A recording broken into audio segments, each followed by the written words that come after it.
नमस्ते दोस्तों, 18 song of God में आपका स्वागत है। पिछले भाग में हमने कृष्ण के अवतार के रहस्य को जाना। अब कृष्ण एक ऐसी बात कहते हैं जिसे लेकर आज के दौर में बहुत बहस होती है। कृष्ण कहते हैं, चातुर्वर्ण्यम मया सृष्टम, यानी मैंने गुणों और कर्मों के आधार पर समाज को 4 भागों में बांटा है। ध्यान दें, यहाँ कृष्ण जन्म की नहीं बल्कि गुण और कर्म की बात कर रहे हैं।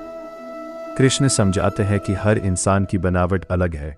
किसी में ज्ञान की रुचि है यानी ब्राह्मण, किसी में साहस और नेतृत्व यानी क्षत्रिय, किसी में व्यापार की समझ वैश्य, तो किसी में सेवा और कौशल यानी शूद्र। ये समाज का एक फंक्शनल डिज़ाइन है, न कि ऊंच नीच का पैमाना। कृष्ण एक अद्भुत बात कहते हैं, मुझ पर कर्मों का लेप नहीं होता और ना ही मुझे कर्मों के फल की इच्छा है। जो मुझे इस तरह जान लेता है वह भी कर्मों के बंधन से मुक्त हो जाता है। कृष्ण हमें सिखा रहे हैं कि दुनिया के सारे काम करते हुए भी अंदर से फ्री कैसे रहा जाए। कृष्ण अर्जुन से कहते हैं, पूर्व काल में मुमुक्षुओं मोक्ष चाहने वालों ने भी इसी तरह जानकर कर्म किए हैं, इसलिए तुम भी अपने पूर्वजों के बताए अनुसार कर्म करो। आज हम अक्सर माता पिता के दबाव में या किसी और की देखा देखी करियर चुन लेते हैं। कृष्ण कहते हैं कि समाज गुणों और कर्मों पर टिका है। अगर आपका गुण क्रिएटिविटी है लेकिन आप ज़बरदस्ती मार्केटिंग कर रहे हैं तो आप कभी खुश नहीं होंगे। अपने इनबॉर्न टैलेंट को पहचानें। सफलता उसी क्षेत्र में मिलेगी जहां आपका गुण और आपका कर्म एक साथ मिल जाए। कृष्ण ब्रह्मांड का सारा काम करते हैं लेकिन उन्हें कोई तनाव नहीं होता क्योंकि वे फल से नहीं चिपके। ऑफिस में काम करते वक्त अपना 100% दे, लेकिन अपनी सेल्फ वर्थ को केवल प्रमोशन या सैलरी से ना जोड़ें। जब आप फल के मोह से मुक्त होकर काम करते हैं तो आपकी प्रोडक्टिविटी बढ़ जाती है और स्ट्रेस गायब हो जाता है। वर्ण व्यवस्था का उद्देश्य समाज को व्यवस्थित करना था, न कि नफरत फैलाना। किसी भी काम को छोटा ना समझें, चाहे आप एक CEO हो या एक सफाई कर्मचारी। यदि आप अपने गुणों के अनुसार समाज में योगदान दे रहे हैं तो आप कृष्ण के बताए मार्ग पर हैं।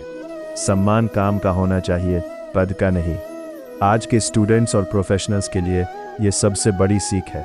अपनी साइकोमेट्रिक प्रोफाइल को समझें। क्या आप सोचने वाले इंसान हैं या करने वाले? क्या आप रिस्क ले सकते हैं? श्री कृष्ण हमें खुद को जानने यानी सेल्फ एनालिसिस के लिए प्रेरित कर रहे हैं ताकि हम अपनी सही जगह ढूंढ सकें। यदि आप एक लीडर हैं तो कृष्ण से सीखें कि कैसे सारी जिम्मेदारी निभाते हुए भी अंदर से शांत रहा जाता है। ये याद रखें कि आप केवल एक माध्यम हैं। जब आप अहंकार छोड़ देते हैं कि सब कुछ मैं ही कर रहा हूँ तो काम का बोझ हल्का हो जाता है। अध्याय 4 के इस भाग का ज्ञान आज के करियर ड्रिवन समाज के लिए एक गेम चेंजर है। ये हमें सिखाता है कि हम अपनी प्राकृतिक प्रतिभा को कैसे पहचानें और काम के बोझ से कैसे बचें। श्री कृष्ण ने कहा, चातुर्वर्ण्यम मया सृष्टम गुण कर्म विभागशः, मैंने गुणों और कर्मों के आधार पर विभाजन किया है। आज हम अक्सर भीड़ के पीछे भागते हैं।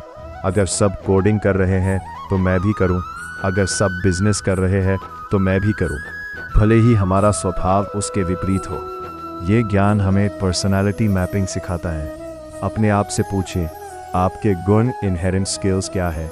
क्या आप नेतृत्व लीडरशिप में अच्छे हैं या बारीकियों डिटेल्ड वर्क में? जब आप अपनी प्रकृति के अनुसार करियर चुनते हैं तो काम आपके लिए मज़ा बन जाता है, बोझ नहीं। कृष्ण कहते हैं कि वे सृष्टि के कर्ता होकर भी अकर्ता अलिप्त हैं। जब हम सफल होते हैं तो अहंकार ईगो आ जाता है और जब असफल होते हैं तो हम खुद को दोषी मानकर डिप्रेशन में चले जाते हैं। श्री कृष्ण की तरह अकर्ता भाव रखें। ये समझें कि सफलता में केवल आपकी मेहनत नहीं बल्कि आपकी टीम, परिस्थितियां और ब्रह्मांड की शक्तियों का भी हाथ है। जब आप मैंने किया का बोझ हटा देते हैं तो असफलता आपको तोड़ती नहीं और सफलता आपको अहंकारी नहीं बनाती। श्लोक 10 में कृष्ण कहते हैं कि जो मुझ में स्थित होकर अटैचमेंट, भय और क्रोध से मुक्त हो जाते हैं वे ज्ञान की तपस्या से पवित्र होकर मुझे प्राप्त करते हैं। आज का प्रोफेशनल वर्ल्ड बहुत रिएक्टिव है। एक ईमेल या एक फीडबैक हमें गुस्से या डर से भर देता है। काम के दौरान अपनी भावनाओं को ट्रैक करें। क्या आप डर की वजह से काम कर रहे हैं या लालच की वजह से? श्री कृष्ण हमें इमोशनल इंटेलिजेंस सिखा रहे हैं। अपनी भावनाओं को अपने काम के बीच में न आने दे। ज्ञान के प्रकाश में अपने फैसलों को रैशनल रखें। श्लोक 15 में कृष्ण अर्जुन को पूर्वजों के पद चिन्हों पर चलने को कहते हैं। हम अक्सर सोचते हैं कि पुरानी बातें बेकरार है और सिर्फ नया ही श्रेष्ठ है। अपनी फील्ड के मेंटोर सीनियर से सीखें। तकनीक बदल सकती है, लेकिन इंसान की मानसिकता और काम करने के बुनियादी उसूल कभी नहीं बदलते। पहिए को दोबारा आविष्कार करने के बजाय उनके अनुभवों की नींव पर अपनी नई इमारत खड़ी करें। दोस्तों, एक डॉक्टर को देखिए। वह दिन में 20 सर्जरी करता है, पूरी जान लगा देता है, लेकिन क्या वह हर मरीज के साथ रोने बैठता है? नहीं। अगर वह भावनाओं में बह जाए तो वह अगला ऑपरेशन नहीं कर पाएगा। वह काम पूरी निष्ठा से करता है, पर अंदर से अलिप्त रहता है।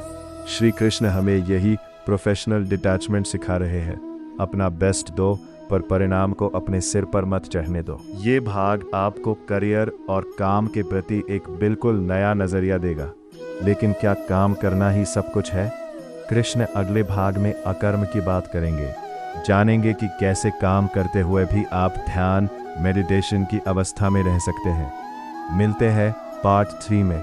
अगर आपको ये वीडियो उपयोगी लगा तो इसे शेयर करें और 18 सॉन्ग ऑफ गॉड को सब्सक्राइब करना ना भूलें। जय श्री कृष्ण।